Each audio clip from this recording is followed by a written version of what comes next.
Buenas, mi nombre es Eduardo Castro, soy estudiante de la carrera de Ingeniería Civil Minas. A continuación le presentaré un proyecto referente al ramo de mecánica de rocas, en el cual se va a estudiar mediante el programa phase 2 que va a aparecer por aquí al costado, la distribución de esfuerzos en lo que es el cuadrángulo de Marquesa, ¿ya? De acuerdo a la presencia de distintas fallas. Bueno, como les dije, mediante el programa phase 2 vamos a analizar distintos factores, ¿cierto? Mientras vayan cambiando. Puede ser desde la presencia de condiciones de borde, desde presencia de agua, entre otros factores que podrían limitar o cambiar, ¿cierto?, la distribución de esfuerzo. Bueno, para continuar con el análisis de nuestros proyectos, se nos planteó como primera pregunta que si existen cambios en la distribución de esfuerzos, si es que hay variaciones en la dirección de solución de la placa de Nazca. Bueno, para poder determinar eso, lo primero que tenemos que saber es la dirección de la placa de Nazca. Bueno, como nosotros estamos situados en esta ocasión en la cuarta región, ¿cierto?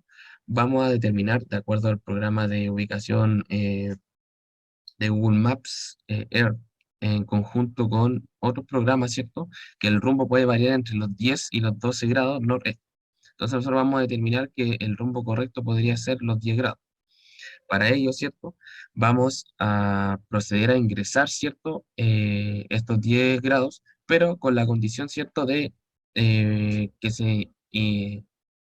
se revisen los sigmas, tanto principal, sigma 1, como el sigma 3, ¿cierto? Para ver cómo se comporta. Luego vamos a variar, ¿cierto? Como se muestra aquí en la siguiente pantalla, vamos a variar, ¿cierto? Los grados de la horizontal, que sería, de acuerdo a la subducción de la placa de Nazca, ¿cierto?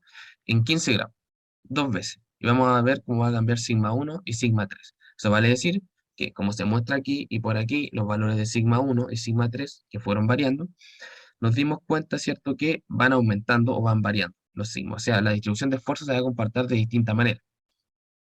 Ahora, para ello, ¿cierto? Hay que tener un procedimiento. ¿Cómo lo vamos a ingresar al programa? Bueno, eso se ingresan al programa, ¿cierto? De acuerdo a la siguiente herramienta que aparece aquí arriba, ¿cierto? Que es un tipo de barra, ¿cierto? Donde uno puede ingresar el valor del ángulo, ¿cierto? De la placa o de subducción y puede irlo variando, ¿ya? Entonces, uno primero tiene que calcular la magnitud. Bueno, en este caso, ¿cierto? Nosotros para lo que es la placa de Nazca, fuimos variando, como les dije, y tenemos que calcular la magnitud. Para poder calcular la magnitud, ¿cierto?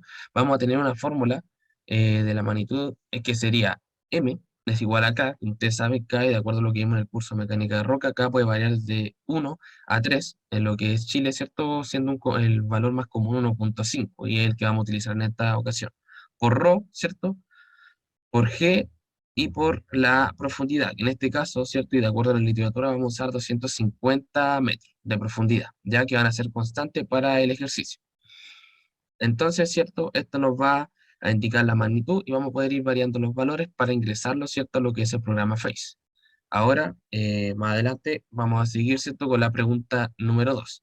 Cabe destacar, ¿cierto? Que para la pregunta número 1 hay que tener liberada una de las condiciones de borde. Es muy importante tener liberada una de las condiciones de borde e ingresar, ¿cierto? Las cargas, ¿cierto? En una de las, generalmente donde se liberó la condición de borde, para poder analizar, ¿cierto? Lo que es la subducción de la placa de Nazca. Bueno, continuando con el proyecto, ¿cierto? Se nos pregunta cuáles deberían ser las condiciones de borde ingresadas al programa.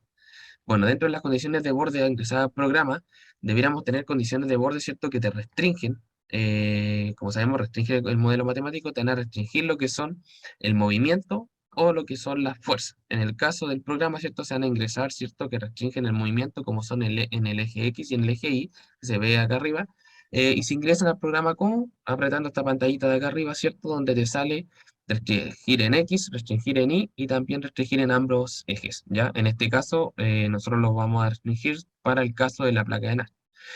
Bueno, como segunda parte de la pregunta 2 te preguntan, ¿los resultados son diferentes si se utilizan distintas condiciones de borde? Bueno, para explicar esto, ¿cierto? Nosotros vamos a restringir en lo que es X e Y, ¿cierto?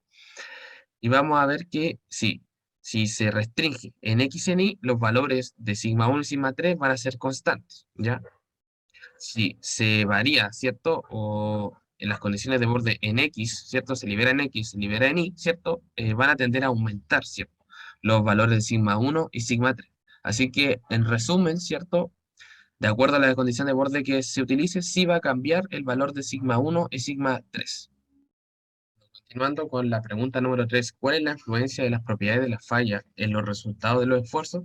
Bueno, de acuerdo a lo que postula cierto Moore nosotros fuimos cambiando distintos parámetros que se postulan en su fórmula, ¿cierto? Determinando que si bien no variaban bastante lo que eran los valores de los esfuerzos, sí había una condición que había que aclarar. La mayoría de los esfuerzos, ¿cierto? Se iban a concentrar donde habían fallas, ¿ya? Entonces, eso es lo que se puede estipular, que a mayor cantidad de fallas, ¿cierto? La concentración de esfuerzo va a ser mayor en la cercanía de esas fallas.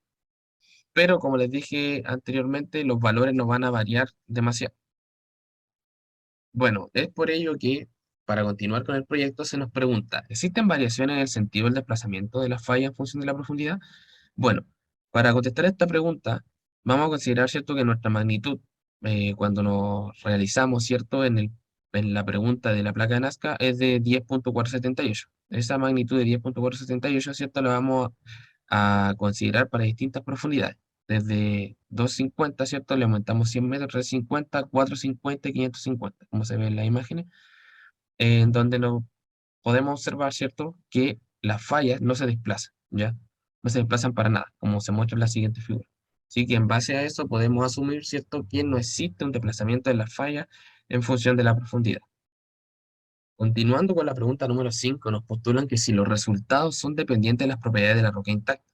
Bueno, aquí lo que se hizo, ¿cierto?, fue variar los materiales de la roca, ¿cierto? En primer lugar acá se puso tres materiales distintos, ¿cierto? Y en otro lugar se puso otros materiales que pueden ser andesita, ¿cierto? Entre otras que se pueden nombrar, dándonos cuenta, ¿cierto?, que sí son dependientes de las propiedades de la roca, ya que, como se sabe, todas tienen distintas propiedades que pueden variar de acuerdo a la situación en la que se vean expuestas.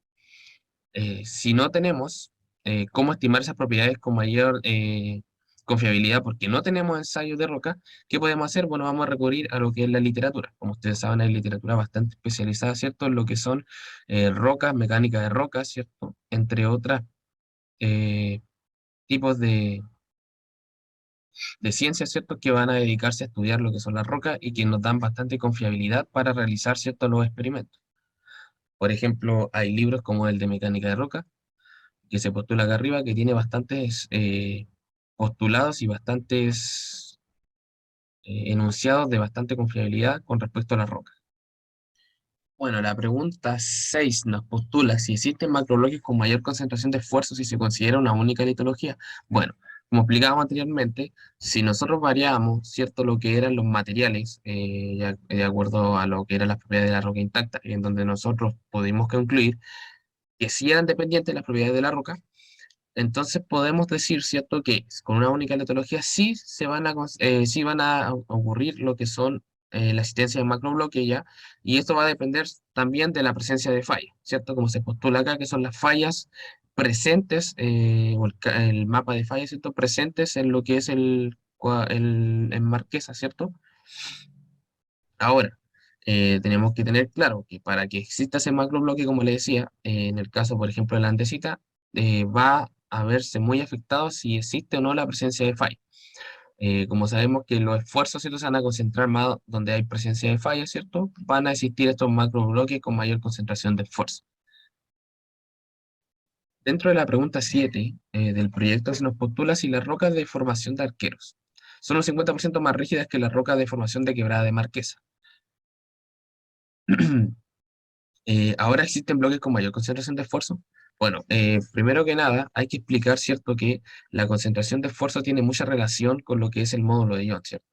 Si se dice que disminuye en un 50% el módulo de Young, ¿cierto?, quiere decir que van a haber una menor concentración de esfuerzo. Si se dice que se aumenta en un 50, en un 60% el módulo de Young, se dice, ¿cierto?, que la distribución de esfuerzo en esa roca, ¿cierto?, va a aumentar. Entonces, en el caso de que aumentara en un 50%, lo que se puede hacer, ¿cierto?, es aumentar, poner los casos iniciales de los módulos de ion de ambos lados, que es el de quebrada de Marquesa y el de arqueros, y darse cuenta, ¿cierto?, que si aumentamos en un 50%, en el caso de arqueros, ¿cierto?, vamos a notar, ¿cierto? En este caso, que la distribución de esfuerzo se va a concentrar más en donde el módulo de Young es mayor. Entonces, en conclusión, ¿cierto? Siempre que aumentemos el módulo de Young en un sector o lo comparemos con un sector que tenga mayor módulo de Young, vamos a tener, ¿cierto? Que ese sector que tiene mayor módulo de Young va a tener mayor concentración de esfuerzo. Ahora, continuando y finalizando ya casi con el proyecto, se nos pregunta, si bien ahora las rocas de formación quebrada de Marquesa son un 50% más rígidas que las de formación de arqueros, o sea, el caso contrario a la pregunta anterior, ¿cuál es el resultado de la distribución de esfuerzo? Bueno, este resultado básicamente va a indicar, ¿cierto?, que se van a concentrar más los esfuerzos, ¿cierto?, en lo que son ahora quebrada de Marquesa, ya que su módulo de ion va a aumentar en un 50% de sus rocas y presentes. Entonces, al aumentar, va a concentrar mayor esfuerzo.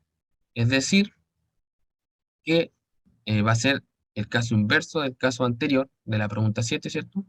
Porque en este caso está aumentando en un 50% lo que son la formación de roca de la quebrada marquesa, siendo un 50% más rígida.